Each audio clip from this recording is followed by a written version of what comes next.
आज का टॉपिक चल रहा है हमारा स्ट्रेट लाइन। बातें नहीं करेंगे, ध्यान से सुनेंगे। स्ट्रेट लाइन टॉपिक चल रहा है। स्ट्रेट लाइन में हम लोगों को, उसको बेटा बंद कर दे। Straight line chapter straight line है हमारा, और अभी सेकंड एक्सरसाइज चल रही है। सेकंड एक्सरसाइज के 16 क्वेश्चन को से कराना स्टार्ट कर रहे हैं। एनसीईआरटी की एक्सरसाइज है हमारी, क्वेश्चन नंबर 16। तो इसमें हम लोग क्या फाइंड करेंगे, किस तरीके से फाइंड करेंगे, थोड़ा डिटेल में इसको पढ़ेंगे। थ्योरेटिकल क्वेश्चन है, एप्लीकेशन बेस्ड क्वेश्चन है। क्वेश्चन ये कह रहा है हमारा, the owner of a milk store find that he can sell 980 litre of milk each week. मतलब वीक एक्स को माना हमने वीक, ठीक है, और वाई को माना पर लीटर कॉस्ट मिल्क की, पर लीटर मिल्क की कॉस्ट। बात समझ में आ रही है? ठीक है। यदि मैं x1 की बात करूं, x1 की बात करूं तो x1 कितना हो जाएगा मेरा 980 लीटर, और y1 कितना हो जाएगा 40 रुपीज पर लीटर।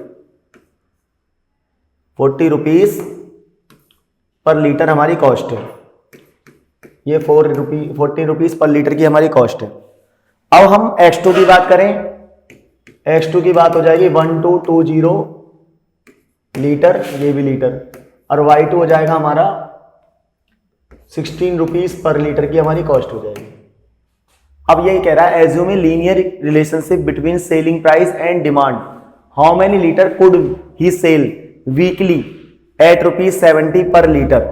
वो यदि कह रहा है डिमांड बताओ क्या आएगी वीकली, यदि रुपीज को हम 70 पर लीटर कर देते हैं तो सबसे पहले हमारा इक्वेशन बनाने का फॉर्मूला, ये 2 पॉइंट से इक्वेशन बनाने का फॉर्मूला होता है बेटा जी, y minus y one upon y equal to y2 minus y one upon x2 minus x1 bracket में x माइनस x1। ये हमारा फॉर्मूला होता है, ठीक है। तो ये हमारा फॉर्मूला है। इस फॉर्मूले में हम x1 y1 की वैल्यू और x2 y2 की वैल्यू पुट कर देंगे। पुट करेंगे तो क्या आएगा, y माइनस वाई वन की वैल्यू है हमारी 14, और y2 कितना है हमारा 16 माइनस y1 कितना है 14, 1220 माइनस 980, x माइनस x1 कितना है हमारा 980। तो इसको कैलकुलेट करते हैं हम ध्यान से। y minus 14 equal to 2 upon 240 आ जाएगा, x माइनस 980। ये इस तरीके से हमारा 1 अपॉन 120 आ जाएगा। अब ये तो इक्वेशन हमारी बन गई। अब इस इक्वेशन को सॉल्व करने के बाद वो कह रहा है assume a linear relationship between selling price and demand. इनके बीच में एक रिलेशनशिप बनाना है, लीनियर रिलेशनशिप। लीनियर रिलेशनशिप का मतलब लीनियर इक्वेशन बनानी है।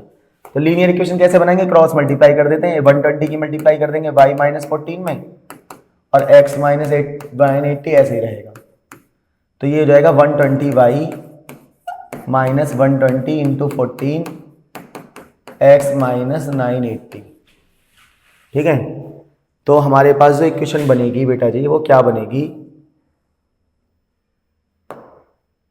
ये हो जाएगा x minus 120y plus 120 into 14 minus का 980 इक्वल टू 0।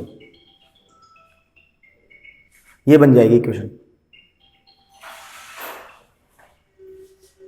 सॉल्व कर देंगे इस इक्वेशन को, आगे सॉल्व कर देंगे। तो x माइनस 120y मल्टीप्लाई करके कितना आ रहा है इनका, मल्टीप्लाई करके नहीं भाई, मल्टीप्लाई ठीक से करो,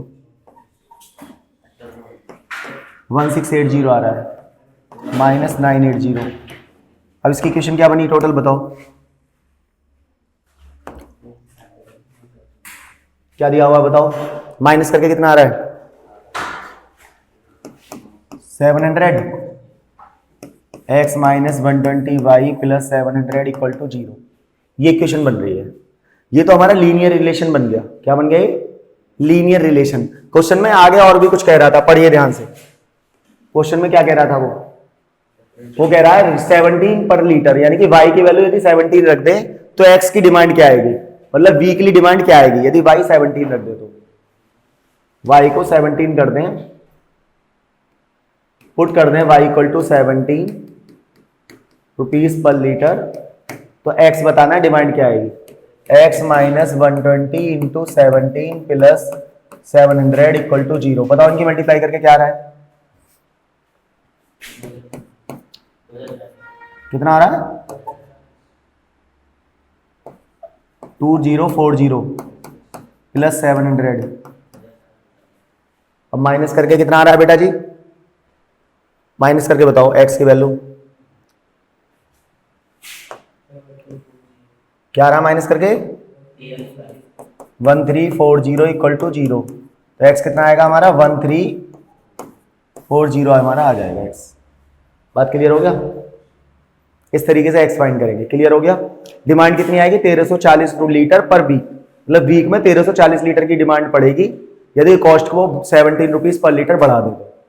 ठीक है, पहले जो कॉस्ट थी वो डिमांड थी वो अलग थी। एक बार डिमांड थी 980, फिर थी 1220। यदि दूध का कॉस्ट हम 17 कर दें तो जो दूध जो वीकली चाहिएगा वो 1340 रुपीज चाहिए। बात क्लियर है? ये उसका लीनियर इक्वेशन मेथड है, ये लीनियर इक्वेशन है। ये क्या है इसकी? Linear equation. बात समझ में आ गई? क्वेश्चन क्लियर हो गया सभी को? कोई डाउट, कोई प्रॉब्लम? हो गया? अगले क्वेश्चन पर आते हैं। ये भी बहुत अच्छा क्वेश्चन है, इसको पढ़ेंगे ध्यान से। वो कह रहा है a, b is the mid point of a line segment between axis. Axis जो हमारे पास होती है, एक्सिस की जो इक्वेशन होती है, ये हमारी एक्सिस है, ये एक्स एक्सिस है, ये वाई एक्सिस है। ठीक है, बात को समझने की कोशिश करो। वो कह रहा है एक पॉइंट है, एक्सिस के जो पॉइंट है ना, जैसे एक्सिस पे इंटरसेक्ट कर रहा है a, 0, ये वाली डिस्टेंस है a यहां तक की, ठीक है, और यहां तक की डिस्टेंस है b। ठीक है, इन दो पॉइंटों पे कोई लाइन इंटरसेक्ट कर रही है, तो इसे कौन सी इक्वेशन बोलते हैं हम? इंटरसेप्ट फॉर्म की इक्वेशन। कौन सी इक्वेशन बोलते हैं इसको? यदि कोई लाइन एक्स एक्सिस और वाई एक्सिस दोनों को इंटरसेक्ट करती है, यदि कोई भी लाइन एक्स एक्सिस और वाई एक्सिस दोनों को इंटरसेक्ट करती है, तो हम कौन सी इक्वेशन बोलते हैं उसे? इंटरसेप्ट फॉर्म की इक्वेशन। ये वाली इक्वेशन कौन सी कहलाती है? इंटरसेप्ट फॉर्म की इक्वेशन। कौन सी कहलाती है? इंटरसेप्ट फॉर्म की इक्वेशन। ये कहलाती है इंटरसेप्ट फॉर्म की इक्वेशन। इसके जनरल इक्वेशन का फॉर्मूला क्या है? x upon a plus y upon b is equal to 1 formula है या नहीं है? ये फॉर्मूला है या नहीं है? अब एक बात बताओ, इस लाइन पे a, b is mid point है, यहां पे एक पॉइंट है, ये क्या है? Mid point. ये p क्या है? Mid point. क्या है ये? Mid point. एक बात बताओ, मिड पॉइंट फॉर्मूला सब जानते हो? मिड पॉइंट फॉर्मूला क्या होता है? a is equal to x1 plus x2 upon 2 होता है। x1 की वैल्यू a, यहां से कंपेयर करोगे, एक मिड पॉइंट फॉर्मूला लगाओगे, x1 की वैल्यू a, y1 की वैल्यू 0, और यहां पे पॉइंट क्या आएगा? 0, b। इसको कंपेयर करोगे, x2 की वैल्यू 0, y2 की वैल्यू b। कंपेयर कर दिया। मिड पॉइंट फॉर्मूला लगाने के लिए क्या चाहिए? a और b का मिड पॉइंट फॉर्मूला लगाना पड़ेगा। फॉर्मूला लगाना पड़ेगा, नहीं लगाना पड़ेगा? a और b का मिड पॉइंट, तो मिड पॉइंट फॉर्मूला लगाओगे तो a इज इक्वल टू क्या होगा? a plus x1 plus x2 upon 2, cross multiply कर दोगे तो a की वैल्यू कितनी आ जाएगी? 2a। फिर मिड पॉइंट फॉर्मूला फिर दोबारा लगाओगे, y is equal to, y की वैल्यू b है वहां पे, भाई ये वाली वैल्यू क्या है? x, ये वाली वैल्यू क्या है? y, ये वाले पॉइंट क्या है? x1 y1, और ये वाले पॉइंट क्या है? x2 y2, है या नहीं है? तो मिड पॉइंट फॉर्मूला दोबारा लगा रहे हैं, y is equal to y1, y1 की वैल्यू कितनी है? 0, और y2 की वैल्यू कितनी है? b, तो y1 प्लस y2 अपॉन 2, तो उससे b की वैल्यू क्या आ जाएगी? 2b आ जाएगी। इस इक्वेशन 1 में पुट कर दो a एंड b की वैल्यू। इक्वेशन 1 में put value capital A and capital B, capital A और कैपिटल B की वैल्यू पुट कर रहे हैं। देखो कैसे रख रहे हैं आप, ध्यान से देखो, x अपॉन a की वैल्यू कितनी है? 2a, y अपॉन b की वैल्यू कितनी है? 2b is equal to 1। क्या कॉमन आ रहा है? 1/2 कॉमन आ रहा है, इज इक्वल टू में 2 लाना है बेटा, प्रूफ करने की चीज है वो। 1/2 कॉमन ले लिया, क्या आएगा? x upon a plus y upon b is equal to 1। अब ये 2 इधर आके मल्टीप्लाई में चला जाएगा, तो x upon a plus y upon b equal to 2। ये हमें प्रूफ करने वाला क्वेश्चन था। अब यहां लिख देंगे क्या? Hence prove, hence prove. ये प्रूफ करने वाला क्वेश्चन था कि यदि कोई लाइन, मतलब ये तो हमारी एक्सिस की इक्वेशन थी, यदि कोई लाइन इस मिड पॉइंट से पास होती है इस मिड पॉइंट से पास होती है तो इसकी इक्वेशन जो बनेगी वो ये बनेगी, उस लाइन के मिड पॉइंट से, उस लाइन का मिड पॉइंट है a, b, तो उसकी जो इक्वेशन बनेगी वो ये बनेगी। ये हमें प्रूव करने का क्वेश्चन था, x upon a plus y upon b equal to 2 लाना था, प्रूव करने वाला क्वेश्चन था ये। समझ में आ गया, नोट कर लिया? हाँ जी, पीछे क्लियर है आप सभी को, समझ में आ रहा है? Very good. अब ध्यान से देखेंगे, ये भी सही में उसी लेवल का क्वेश्चन है जैसे अभी फॉर्मूला लगाया था mid point formula. Mid point formula किस फॉर्मूले से जनरेट होता है जानते हो आप? मिड पॉइंट फॉर्मूला जैसे हम बात कर रहे हैं, एक होता है सेक्शन फॉर्मूला, ठीक है, एक होता है मिड पॉइंट फॉर्मूला। दोनों फॉर्मूला को जानते हो? दोनों क्या है? ये वाला फॉर्मूला इस फॉर्मूले से बनता है। कैसे बनता है? मिड पॉइंट का मतलब जैसे मान लो एक पॉइंट है ए, एक पॉइंट है बी, इसके बीच में मिड पॉइंट है एम, तो इनका रेशियो कहलाता है 1:1। मिड पॉइंट का मतलब रेशियो 1:1 या 2:2 या 3:3, सेम रेशियो होता है, तभी वो मिड पॉइंट फॉर्मूला बनता है। तो section formula mid point formula same ही होते हैं, वहां पे बस मिड पॉइंट में एम एन की वैल्यू 1:1 हो जाती है। तो सेक्शन फॉर्मूला लगेगा इस क्वेश्चन में। सेक्शन फॉर्मूला क्या होता है उसके बारे में पता होना चाहिए।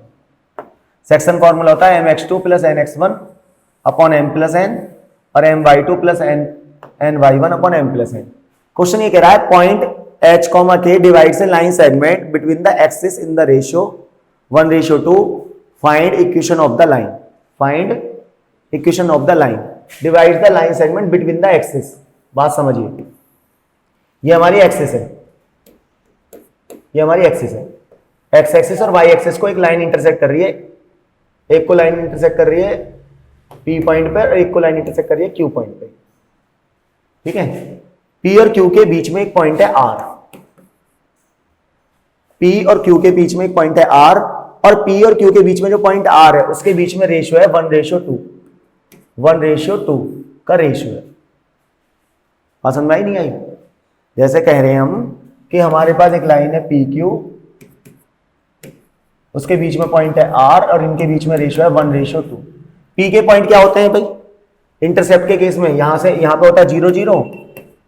इंटरसेप्ट फॉर्म की इक्वेशन के पॉइंट क्या होते हैं? a,0, ये तो होते हैं पॉइंट, अभी बताया था। वहां पे तो ए बी स्मॉल ए भी क्वेश्चन में दिए हुए थे, ज्यादातर हम स्मॉल में ऐड करते हैं। और यहाँ पे ये Q के पॉइंट क्या होते हैं? 0,b। ए क्या होता है? यहां से लेके यहां तक की डिस्टेंस को A कहते हैं, और B क्या होता है? यहां से लेके यहां तक की डिस्टेंस को B कहते हैं। जानते हो? ये वाली बात क्लियर है? ध्यान दो, इधर समझो एक एक चीज को। अब ये हमारी इस लाइन की इक्वेशन जो होती है, ये जो लाइन है इस लाइन की इक्वेशन कहलाती है x upon a plus y upon b is equal to 1। ये कहलाती है इंटरसेप्ट फॉर्म की इक्वेशन। कौन सी कहलाती है? इंटरसेप्ट फॉर्म की इक्वेशन कहलाती है। कहलाती है नहीं कहलाती है? बात समझ में आ गई? अब इस फॉर्मूले में लगाना है, p के पॉइंट है a, 0 और q के पॉइंट है 0, b और r के पॉइंट है h, k। r के पॉइंट क्या है? h, k। तो सेक्शन फॉर्मूला कहता है ये x y हो गए, ये x1 y1 हो गए, ये x2 y2 हो गए। लिख लो चाहो तो समझने के लिए।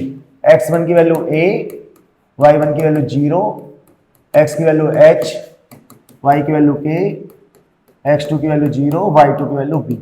सेक्शन फॉर्मूला अब लगाएंगे। क्या लगाएंगे? Section formula. ध्यान से लगाएंगे सेक्शन फॉर्मूला और ध्यान से वैल्यू निकालेंगे।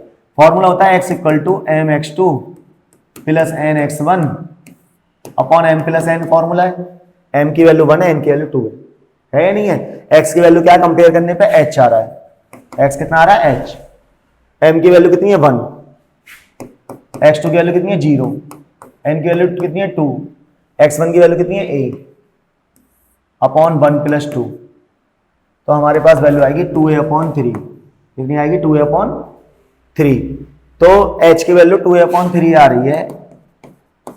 तो ध्यान से समझने वाली बात ये है, जब h की वैल्यू 2a अपॉन 3 आ रही है तो a की वैल्यू क्या आएगी? a की वैल्यू आएगी 3h अपॉन 2। a की वैल्यू कितनी आएगी? 3h upon 2। सबसे पहले तो a पता लगाएंगे। अब ये तो x का फॉर्मूला लगाया, y का और लगा लो। y का फॉर्मूला क्या होता है? y का फॉर्मूला लगा लेते हैं। y का फॉर्मूला होता है my2 plus ny1 upon m plus n। ये फॉर्मूला होता है? होता नहीं होता है फॉर्मूला, सेक्शन फॉर्मूला है। अब y की वैल्यू देखो क्वेश्चन में क्या है? y की वैल्यू क्या? k है। y की वैल्यू कितनी है? k। ध्यान से देखते रहना। m कितना है? m 1 है, m कितना है 1, और y2 कितना b, n कितना है 2 है, और y1 कितना 0 है, अपॉन 1 प्लस 2, तो k इज इक्वल टू कितना आ जाएगा b अपॉन 3, k की वैल्यू कितनी आ जाएगी 3b, k की वैल्यू कितनी आ जाएगी 3b, सॉरी b की वैल्यू आ जाएगी 3k, उल्टा लिख दिया मैंने, b की वैल्यू आ जाएगी 3k, a और b की वैल्यू आ गई या नहीं आ गई, a और b की वैल्यू आ गई। अब हमें चाहिए इक्वेशन, इक्वेशन के लिए अभी मैंने आपको बताया इक्वेशन का फॉर्मूला होता है x upon a plus y upon b equal to 1 formula है। इक्वेशन का फॉर्मूला क्या है, x upon a plus y upon b is equal to 1 formula है। a की वैल्यू क्या आई है 3h अपॉन 2, ध्यान दो, a की वैल्यू क्या आई है 3h अपॉन 2, और b की वैल्यू क्या आई है 3k, ये a और b की वैल्यू रख दो, 3h upon 2 3k equal to 1, 1/3 common आ रहा है, कॉमन आ रहा नहीं आ रहा, भाई दोनों में से 3 कॉमन आ गया, तो इसके बाद यहां लिख दो इस स्टेप को, 1/3 कॉमन ले लिया, 2x upon h y upon k is equal to 1, common ले लिया। अब ये वाले 3 की मल्टीप्लाई इधर हो जाएगी, तो क्या आ जाएगा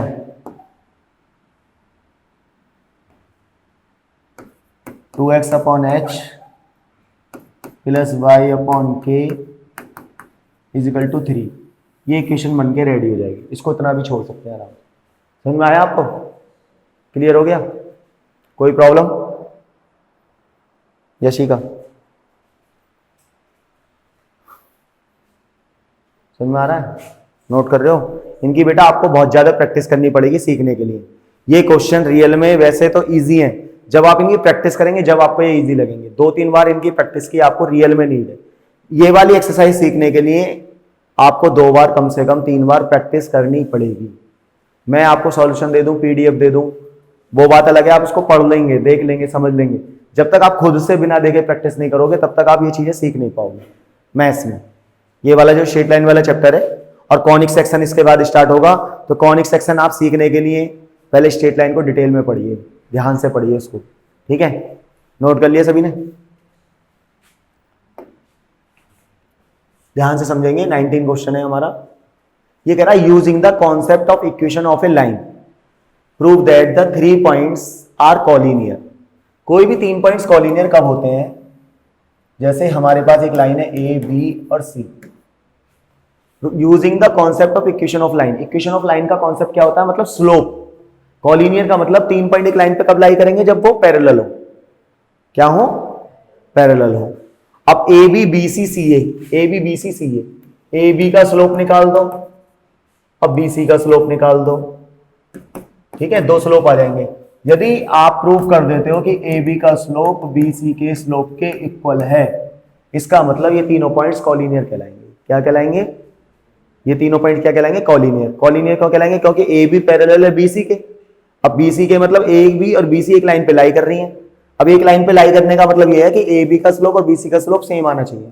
अब स्लोप का फॉर्मूला पता होना चाहिए, ए के पॉइंट क्या है 3,0, अब बी के पॉइंट क्या है -2, -2, और सी के पॉइंट क्या है 8,2। अब फॉर्मूला होता है y2 - y1, ए बी का स्लोप निकाल रहे हैं, तो x1 की वैल्यू 3, y1 की वैल्यू 0, x2 की वैल्यू -2 और y2 की वैल्यू -2, ए बी का स्लोप निकाल रहे हैं। फॉर्मूला होता है y2 - y1 upon x2 - x1, ये फॉर्मूला होता है। तो y2 की वैल्यू -2 -0, x2 की वैल्यू -2 -3, -2 अपॉन -5, वैल्यू कट जाएगी 2 अपॉन 5 आ जाएगा। क्या आ जाएगा 2 अपॉन 5 आ जाएगा। बात समझ में आ रही है। अब बी सी पे आ जाओ, बी सी का स्लोप निकाल रहे हैं, तो -2 हो जाएगा x1, ये हो जाएगा x1, ये हो जाएगा y1, y1 हो जाएगा -2, x2 हो जाएगा 8 और y2 हो जाएगा 2। फॉर्मूला फिर लगा देते हैं, y2 - y1 x2 - x1,